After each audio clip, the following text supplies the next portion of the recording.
All right. I know I look a little silly right now, but looks can be very deceiving now, can't they? While I am waiting for my treatments here, my home spa treatments to do their thing, I want to talk about the serious things that are on my mind. First of all, Omar and I this past weekend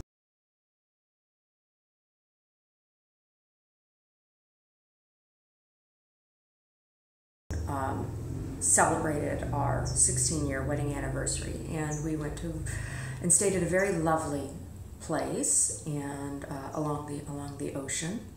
And I have lots of pictures that I will share.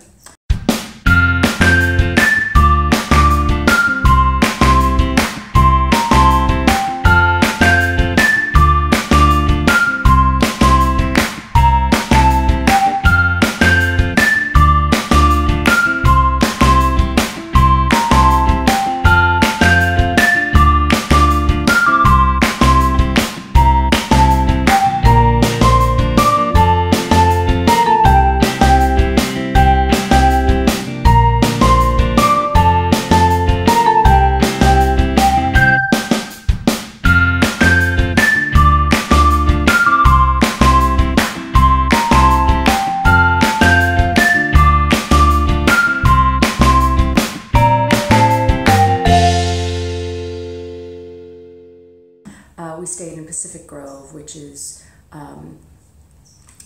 right there near by Monterey and on the coast. And while we were there, somebody set fires.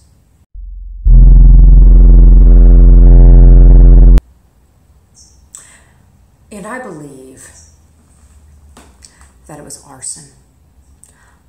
I believe that the setting of these fires was no accident. It coincided with attacks in Germany and in France. I believe that this fire is an act of ecological terrorism, because terrorists are not just looking to kill people, but they are looking to destroy all treasure of those they deem as enemy. And if we can see anything from the acts in France, the acts in Germany, and the continued acts in Afghanistan and Iraq, is that Daesh is a cancer upon this planet. And you want to know what else?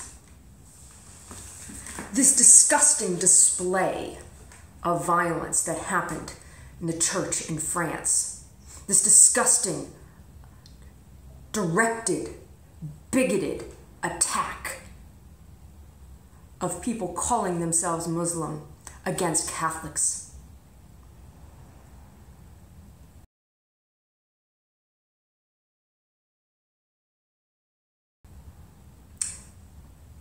There's something interesting to be seen here. And I need to call some people out. Predominantly those carrying out these suicide missions. Because let me tell you, they are no martyr to any cause other than their own greed.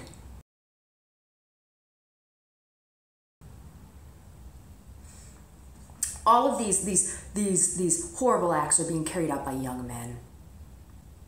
Well,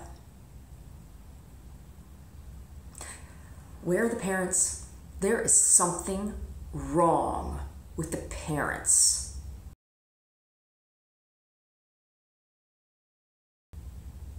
Of these children committing these horrendous crimes, these children being corrupted by evil, because it is only evil which directs such hatred.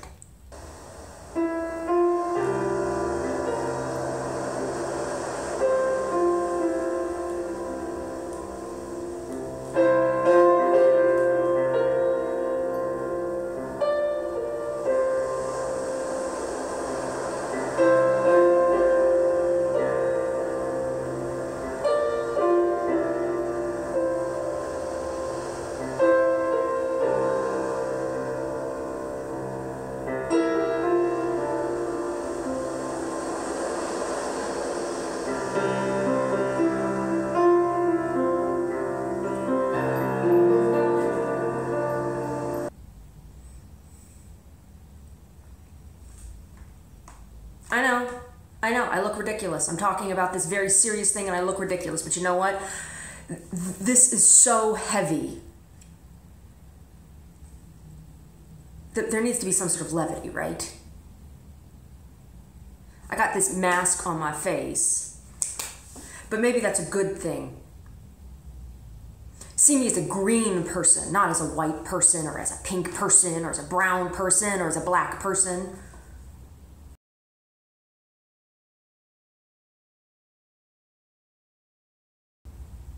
You know what I did yesterday? After learning that they were celebrating Mass. Now, what does that mean? That they were celebrating Mass. That means that those jerks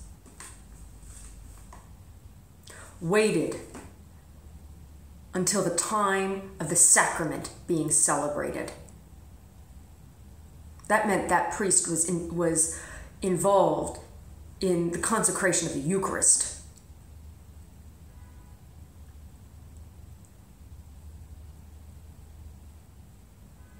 What did I do? Since there seems to be such a hunger to break bread with Christians among these Muslim children, I baked bread. It was a sweet bread. And I shared it with a Muslim neighbor.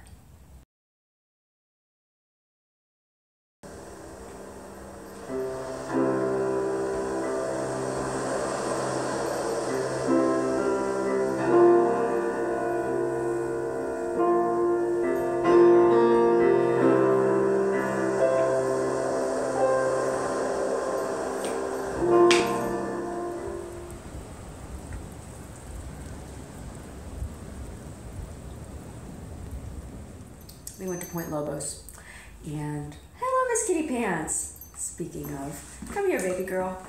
It's so nice of you to join us.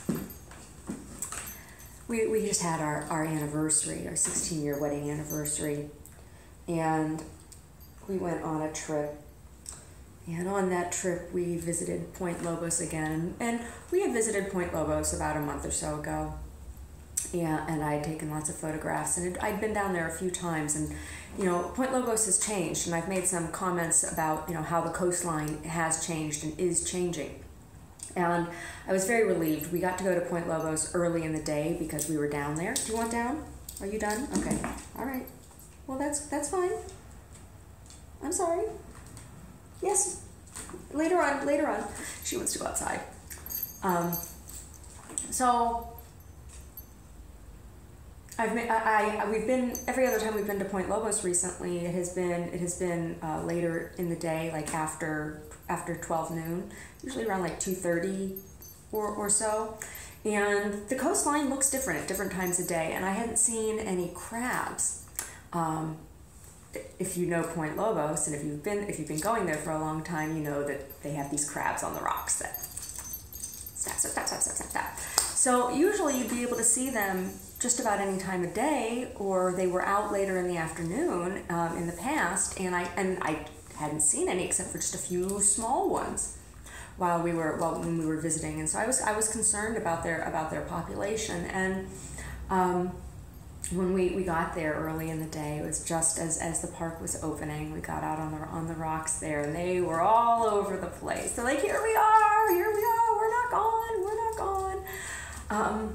But I did notice that the colors of their shells are different. The color of their shell is changing. I noticed that the female crabs are a much brighter red than they used to be. The female crabs were always a little redder, but the female crabs are quite a bit redder than they used to be. And the male crabs, the green is becoming much more pronounced in their shell. Both of them used to be a closer variation of like a red-brown, a brick red. Miss Kitty Pants, she doesn't want me to talk about this. She wants me to give her wet food and take her outside. But it was interesting seeing the crabs. It was nice to see the crabs. They were very, very kind to Omar and I. One female crab even was so vulnerable as to share her intimacy with us. So Omar was watching this crab, and I could see him. I was over on the rocks at another place taking some pictures, and he's looking at the crab. And I'm like, what are you looking at? He's like, this crab is foamy. I'm like, foamy? I'm like, what do you mean you got a foamy? I'm like, oh, a foamy crab. So he'd been hanging out with this crab, and she saw him, and he said all of a sudden she started to move around. All of a sudden she started to foam and foam and foam. And so I was like, oh my goodness. I said, that crab saw you. I said, ooh, a man.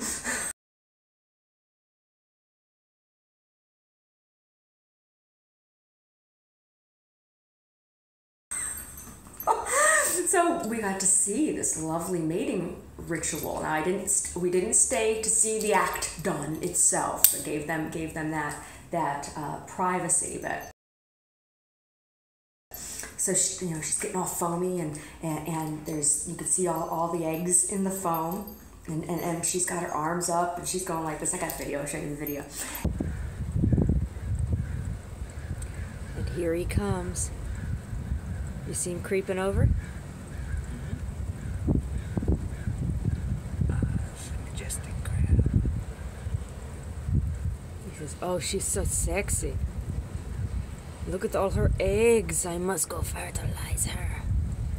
There's a third one coming up saying, I don't know. I think I might want her. She says, the eggs are mine. Look at my glistening eggs.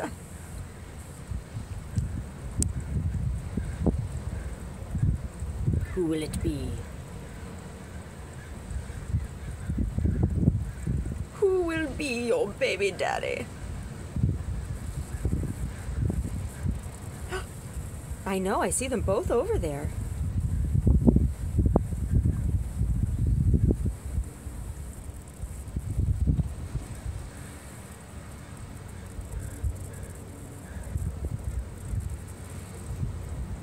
He's so shy. There's another one behind her, too. I know. Baby, everybody wants you eggs.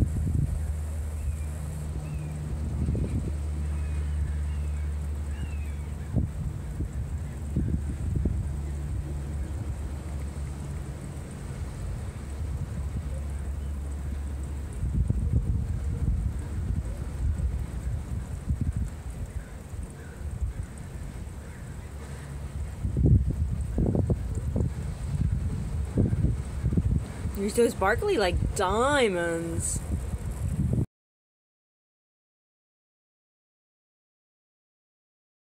It was funny.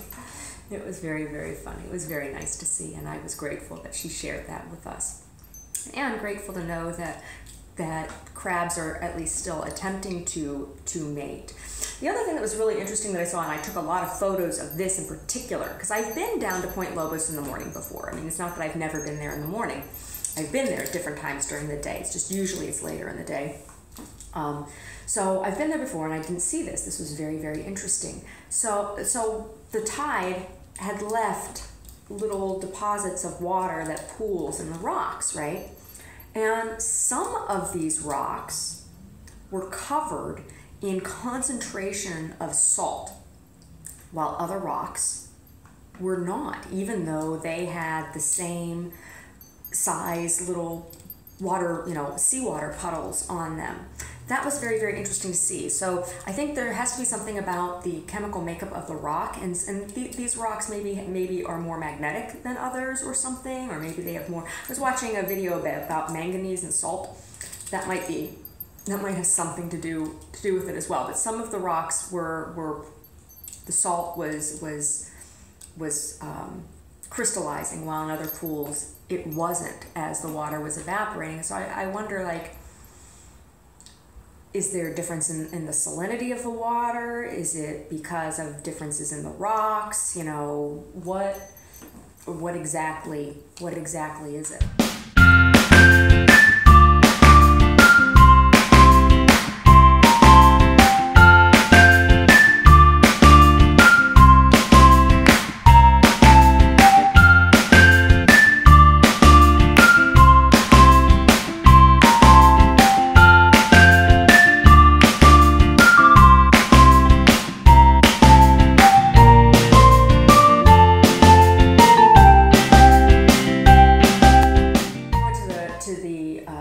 Monterey Aquarium, which is lovely, lovely, lovely, and the fish at the Monterey Aquarium. Oh my gosh, they have my heart. They've stolen my heart. The squids. They have a tentacles exhibit right now. They have a whole bunch of octopuses, and they got squids, and they got cuttlefish, and cuttlefish are really cool. Cuttlefish actually have a bone. They're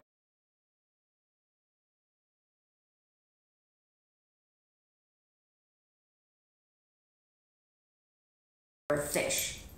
They're a cephalopod, but they're more like a fish because they actually do have a bone. But anyway, if you're a metalsmith, you know how to pick a bone with a cuttlefish.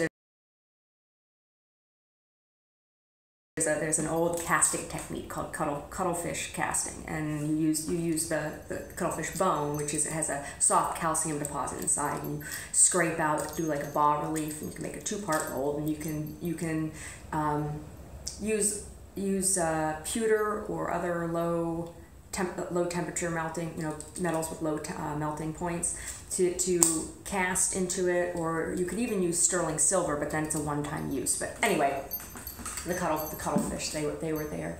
But I had a chance to talk to one of the marine biologists that works at the aquarium. She was doing one of the videos.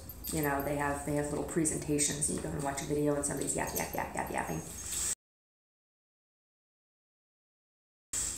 So I was asking her about it, and it was interesting because she kept on harping on global warming, and it's like, okay, yes, there is a shift, or climate change. She wasn't calling it global warming; she was saying climate change. And I think that's a more accurate description than global warming, because some places are getting warmer, some places are getting cooler. I guess overall it's getting warmer. The ice caps are melting, but it's not because there aren't still cold places. It's because the poles are shifting, and so when the poles shift, the magnetics are different, and so you're going to have temperatures are going to vary in different ways. And so wind currents are changing, and when you have, think about it this way. If you have a hollow container that's totally sealed off and is full of liquid, there's going to be, unless it's been vacuumed,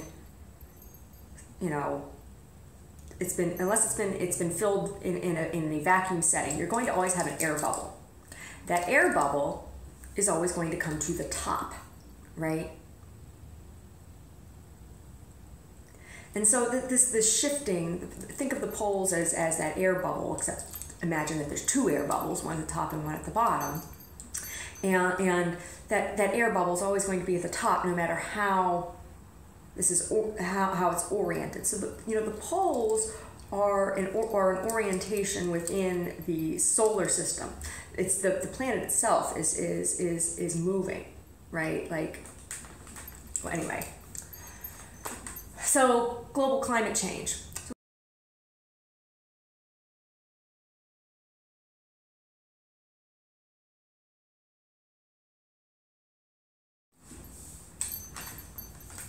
Global climate change. There are things that human beings are doing that are hastening this climate change. And there are things that we can do that or choices that we can make that are better choices than things that we have been doing. But this really requires a change in day-to-day life, right? It's about a change in attitude, and that fundamental attitude that needs to change is recognizing dignity in all life, right?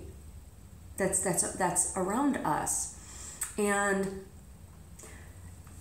these false boundaries that we put between each other with, you know, clubs and groups and things, you know. If I'm having a public event, everybody's welcome. You know, if you behave in a way that is violent or harmful, then no, you're not welcome anymore. You'll need to leave. But you know, I wouldn't turn anybody away for any reason. And well, I wouldn't turn anyone away for anything superficial, for crying out loud. Sassy, sassy lass, little kitty, sassy lass, sassy lass, sassy lass. Sassy, sassy lass. She likes to shake her sassy ass. Ooh, she also likes to lick it. Wash, wash, wash. All clean. Wash, wash, wash. Ooh, get it all, get it all, get it all. That's what you call ankle biting good. Song for the entire election. I wrote it 100%.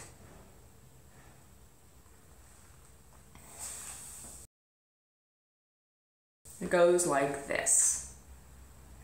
50 stars on a sheet of hemp are fed up with the billions spent on wars that benefit but a few, bringing shame upon the red, white, and blue. No jobs, no healthcare, no money for school. Families are shaken, don't know what to do, sending our children off to fight wars to kill other children overseas by scores. Some standing self-righteous behind shield of the cross have no understanding of sacrifice or loss. No worries of going on without care, ignoring our vets, pretend they're not there. Call the results of the war a pre-existing condition. Broken hearts and dreams, they walk the road to perdition. No jobs, no healthcare, no money for school. Families are shaken, don't know what to do. Water all poison, corn planted in hectares. Farmers held hostage by the private sector. And the saddest part of it all is that you could have avoided this fall if only you would raise your voices, get in line and vote better choices. Take back those powers they gave away. Open your hearts to love today. Open your hearts to love and create jobs, offer health care. Rethink our schools, American families. We have the tools, we have the tools, we have the tools. So let's not be fools. Speaking of fools, some fool comes up to my house this past week, okay? Well, it's not the past week. Since I moved in where I'm at, I've been watching this kid, right? And he showed up about the first week that I lived here, and he was lurking around, and I kept my eye on him, and I've been watching him. I've been watching him lose weight, and I've been watching him look nastier and nastier and nastier. And then he was gone for a little while, and then he came back. And he's out in front of my house with his bike and this baby bike buggy thing, you know, the little tents that they hook up on the back of the bikes, and it's all full of shit that looks like it's been stolen. There's cell phones, there's all kinds of children's toys, there's women's stuff. I'm like, there's all this stuff in there, right? He's getting hassled. looks like a kid. You know, he looks like he's somewhere between 18 and 26, in spite of how his pallor and all that. So I'm making dinner and I hear all this ruckus out in front of my house, and it's in front of my house, so it's my business, god damn it. So I go out there and I say, "Hey, what's your name?" And he's like, "Malik." I said, "Malik, what you got going on?" And he's like, he's all his shit all over the place. He's like, "You got a phone?" I'm like, look at him like, what the hell? So I say to him, "Come on, what you got going on here?" And there's this guy that's been talking to him, and the guy says to me, "You know what you're doing?" I said, "Yeah, everything's fine. I know what I'm doing." And he takes off. And Malik says to me, he goes, "Oh, they're celebrating Eid," because this was on Eid, it was at the end of Ramadan. And on that day, I had called the police because there was some big old truck driving around here with inflammatory signs saying, you want to see the true ISIS? Follow this truck and see what happens. Okay? So probably they were having an Eid celebration, and this was meant to be tongue-in-cheek and funny, but you know what? It's not. It's not. When there's people all around who are concerned for your kids too getting picked up by this terrorist organization, joking about it in this way is not funny. It's tasteless. It's fear-inspiring, it's fear-mongering, and it's bullshit. You do it, I see it, I'm calling the cops. So I suspect that he was coming up to me because the cops probably went and checked that shit out. And he's like, "They're celebrating Eid." I'm like, "All right, I'm making dinner. You want dinner?" He's like, "Sure." So I brought him out dinner. I said, "All right, when you're done, you bring the dish up on the step." Because you know what? There's no harm. There is no sin in celebrating holidays with each other. So I told him. I said, "You know, I make dinner around the same time most days. So if you're around, let me know. You can have dinner." Well, I don't see him. All right? I look for him. I don't see him. My husband and I go away for our anniversary trip, 16 years. And I come home, and within a couple days, I see him again. He's lurking about out there. And he's wearing new clothes, and I pass him, I'm like, "Malik, what's going on with you?" And he's like, "Oh, I'm fine, I'm fine." I said, "I'm getting ready." I said, "Dinner's gonna be ready in 20 minutes. And he says to me, he's like, "I gotta go get a drink. I'm like, "All right, whatever, whatever's your deal, dude." I said, like, "I'm not your mama." So I got my dinner ready, and I prepare him a plate the same way everybody else at my table has a plate, and I go out looking for him. And he's nowhere to be seen. Who the hell knows where he's been? I know where he's been. So a couple days later, I see him again, lurking on the street. And I say, "Malik, come here," because I'm on my way out. I was on my way to church. And he's like, "Where are you going?" I said, "I'm going to church." And he's like, "Oh, she up in the corner," meaning the lady at the corner store, "has my phone and I need $8. Do you have $8? I'm like, "Oh, no, I don't got $8. And I knew when he was telling me this was going on because I knew what had happened. And I say to him, I said, "Malik," I said, "you know, my husband and I have been kind to you.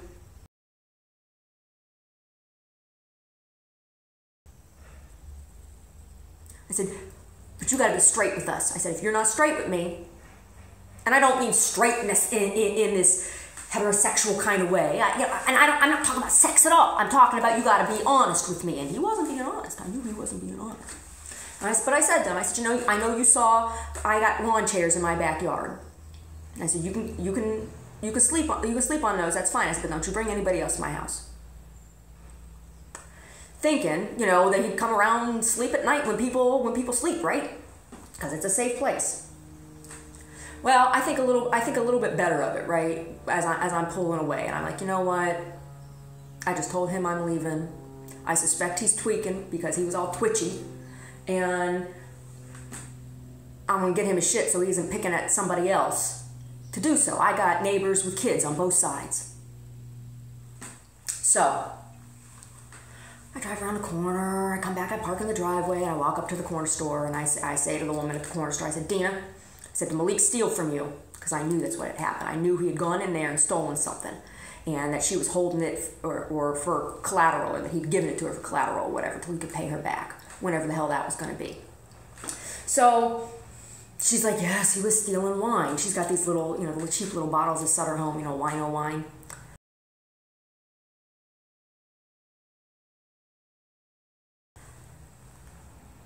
And I said, all right. You know, I mean, if it's that bad, he's gonna be stealing for whatever. You know, when you got a problem, you got a problem. So I paid her $8 because she shouldn't be paying for that shit either. You know, right? I mean, I shouldn't be paying for that shit either. Nobody should be paying for that shit. But if I know what's going on, I sure as hell am gonna try to protect myself and my neighbors, right?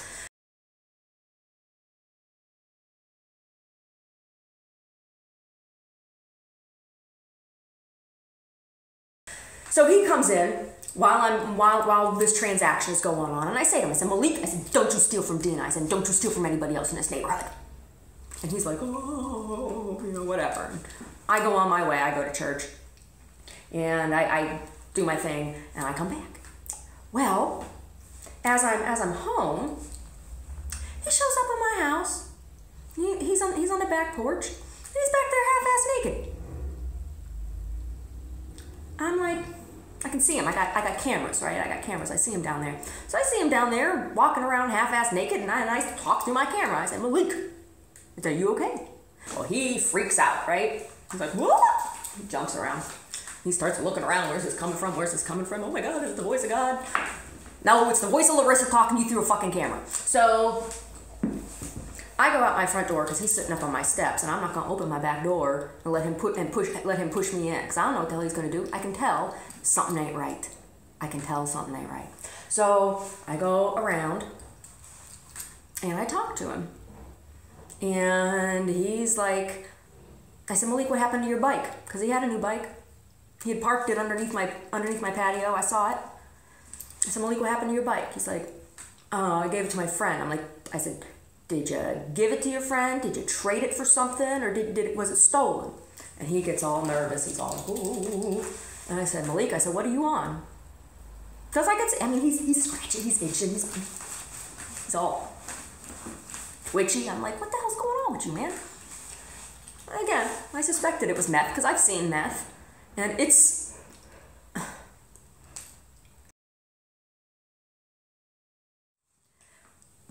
meth is unpredictable, and it's not. I was about a year and a half ago, maybe 2 years ago now. I'd have to look at my blog and see the dates on things, but I was at an event and I was drugged. I was given something without my consent, without my knowledge, and whatever, they gave me something initially to knock me out, and then I woke up the next morning with injection wounds on my hip, and I was pretty sick. I was pretty sick, and I have never taken hard drugs before. I've never done heroin, I've never done cocaine, I've never done crack, I've never done meth, I've never done acid. Like, smoking a cigarette or smoking a joint's like, that's as you know. But marijuana is not a drug, okay? Marijuana is a medicine, and I use it as such. I have a medical recommendation for it, and it is and has been extremely helpful in my life. I mean, just look at my hand here. Look at that. Look at that burn and how that's healed so nicely after that salve I made.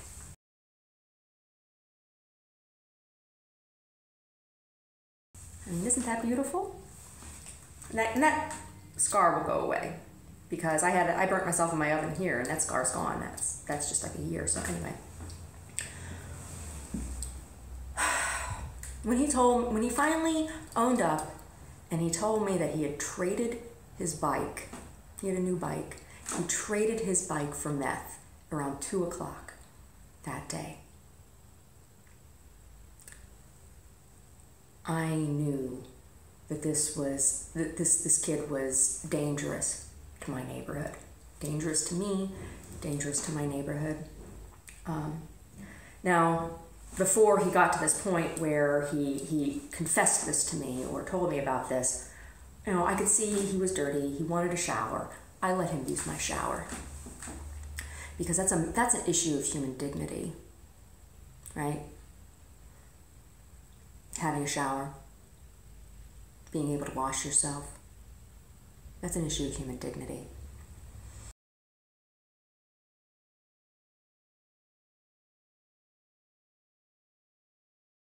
And even in his state as a human being, he was deserving of that dignity.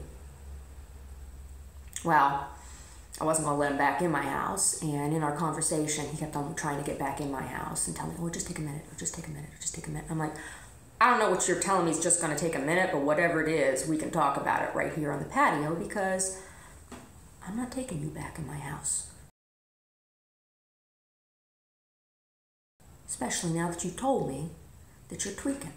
And he's like, "Oh, but I'm not high now, I'm not high now." Well, this was like around 4 o'clock, and he told me that he had traded his bike around 2 o'clock for meth. So yeah, he was still high, and you could see he was all shaky. So I called the police because he needed services that I could not offer, that I was not willing to offer. He's asking me to keep him clean. I'm sorry, that's not how that shit works.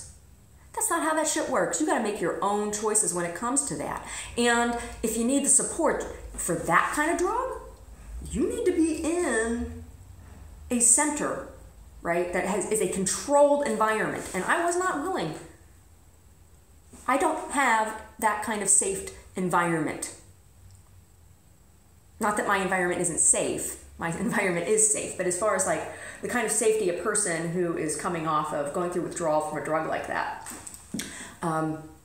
you know, when they injected me with whatever it was that they injected me with, you know, I suspect that there may have been methamphetamine in that, and I was told that by someone who knows that when they press ecstasy pills, that they will cut it with methamphetamine. So what I think happened was that there was ecstasy dissolved in a drink that I had that knocked me out, and that I was injected with drugs that made me very, very sick.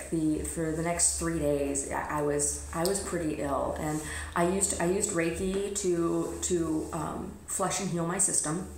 I also used cannabis to relax and heal my system, and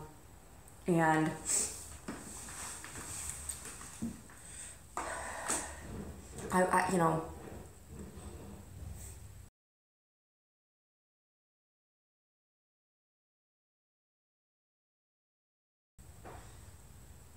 It's not something that...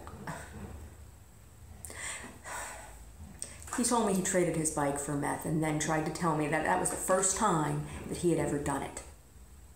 Meaning, first time he'd ever done meth. I'm sorry, you don't trade your bicycle when it is your prized possession. You don't trade your prized possession for a fix if it's the first time you've done something. It just doesn't work that way.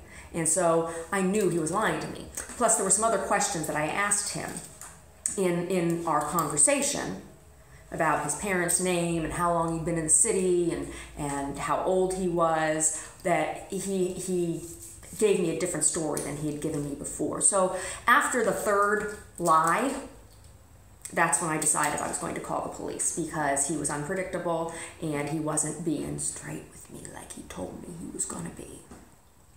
And a person on meth can't be honest. So, police come, and evidently he pulled himself together enough that the police decided that he wasn't a threat to anybody or himself, and they left him on the street.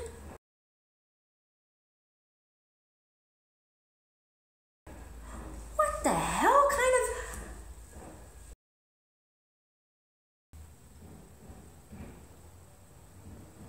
And then at that point, I'm done. I'm done. The most I can do is pray for him. I gave him a rosary. I told him prayer beads are prayer beads. I gave him a clean shirt. He left it. He didn't want it. Even after he asked for it. I let him take a shower.